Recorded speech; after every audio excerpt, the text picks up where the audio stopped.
Hello. Hello, നിനക്ക് ഞാൻ ആരാണെന്ന് മനസ്സിലായോ? ഇല്ല. എന്റെ പേര് പറഞ്ഞ ഒരു പക്ഷെ നിനക്ക് മനസ്സിലാവും. അശോകൻ, തൈക്കാട്ടിൽ അശോകൻ.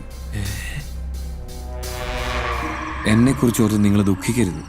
എൻ്റെ പ്രശ്നങ്ങൾ തീർന്നു എന്ന് എനിക്ക് ബോധ്യമാകുമ്പോൾ ഞാൻ തിരിച്ചു വരും. എന്താടാ ഇവിടെ ഒരു ബഹളം ആൾക്കൂട്ടൊക്കെ ആ പാലത്തിനടുത്ത്? ഓ, പഴയതുപോലെ തന്നെ ആരോ ഒരുത്തൻ ചാടിച്ചാവാൻ നിൽക്കുന്നു. ഓ,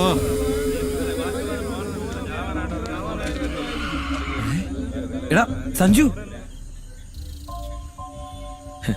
ഇവിടെ ഞാൻ കല്യാണം കഴിക്കാതിരിക്കാൻ വേണ്ടി നാടുവിടാൻ നോക്കുക. നീയാണെങ്കിൽ കല്യാണം കഴിക്കാൻ പറ്റാത്തതിന് ചാവാനും നോക്കണം. എന്തായാലും വർഷങ്ങൾക്ക് ശേഷം നമ്മൾ കൂട്ടുകാർ തമ്മിൽ കണ്ട സീൻ കൊള്ളാം, അടിപൊളി. എടാ, നിനക്കൊന്നും പറഞ്ഞാൽ മനസ്സിലാവില്ല. അവളില്ല, എനിക്ക് ജീവിക്കാൻ പറ്റില്ല. എടാ, നിനക്ക് അത്ര ചങ്കിക്കൊണ്ട പ്രണയം നിനക്ക് അവളെ വിളിച്ച് കെട്ടിച്ച് ഒരുമിച്ച് ജീവിച്ചൂടെ? ഞാൻ ശ്രമിക്കാഞ്ഞിട്ടല്ല.